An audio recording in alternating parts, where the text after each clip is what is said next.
श्री सच्चिदानंद सद्गुरु साईनाथ महाराज की जय।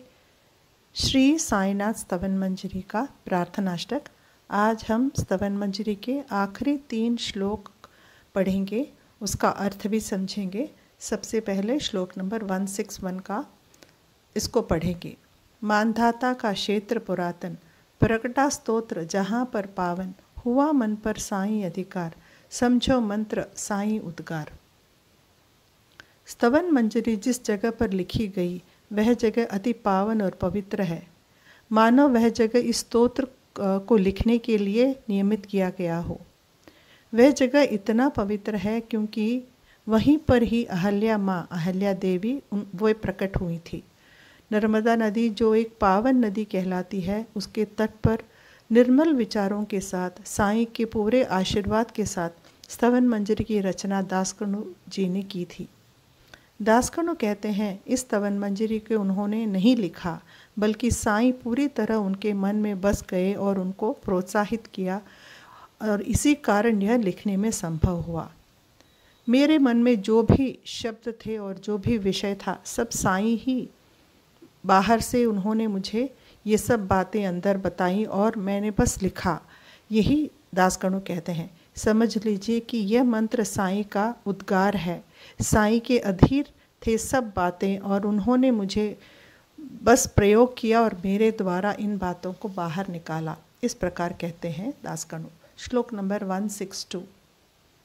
दासकणु किंकर साईं का, रजकण संत साधु चरणों का, लेखबद्ध दामोदर करते, भाषा गायन भूपति करते। दासकणु अपने आप को साईं का सेवक मानते हैं और कहते हैं कि संसार में जितने भी संत सत्पुरुष हैं, वह दासकणु उनके चरणों की धूल के समान हैं। स्तवन मंजर की रचना सबसे पहले मराठी भाषा में हुई। दासकणु बताते हैं कि उनके मानसिक पुत्र, जो उनके शिष्य भी थे, जिनका नाम दामोदर था, उन्हीं ने दासकणु के बताते हुए, जब दासकणु स्तवन मंजरी को बताते गए तो दामोदर ने ही लिखा था। तो यह इस स्तवन मंजरी में उनका भी एक बहुत बड़ा श्रेय और भाग है। पहले ये जैसे कहा मराठी में लिखा गया, तो मराठी से हिंदी का अनुवादन भूपति जी ने किया, तो उनको भी इसका श्रेय ज़रूर मिलेगा। इस प्रकार दासकणु कहते हैं। श्लोक नंबर 163। साईनाथ स्तवन मंजरी, तारक भवसागर हृदय तंत्री, सारे जग में साईं छाए, पांडुरंग गुण किंकिर गाएं। साईं तुम्हारी स्तवन मंजरी एक नैया बनके हम भक्तों को जीवन रूपी भवसागर को पार करने में मदद करती है। हमें बड़े ही सावधान से उस पार ले जाती है जहाँ खुशी और आनंद हो, शांति हो, प्रेम हो और विश्वास हो। कठिनाइयों से पार उतारती है हमें यह स्तोत्र। साईं तुम्हारी महिमा हवा के झोंकों की तरह सारे जग में छा जाए, यही मैं चाहता हूँ। सारा संसार साईंमय हो जाए। तुम्हें हर जगह में, हम हर जगह में व्याप्त हो, यही मेरी आशा है। और ये बातें मैं अपने हृदय से कर रहा हूँ साईं। मेरे इष्ट देव पांडुरंग भगवान हैं। उनके आशीर्वाद के लिए उन्हें मैं धन्यवाद करता हूँ और उन्हें एक सेवक की तरह याद करता हूँ।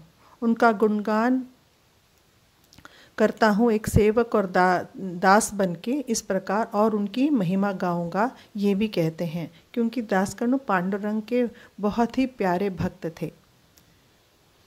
इसके बाद आता है श्री हरिहरार्पणमस्तु, शुभम भवतु, पुंडलीक वरद विठ्ठला, सीताकांत स्मरण, जय जय राम, पार्वती पते, हर हर महादेव।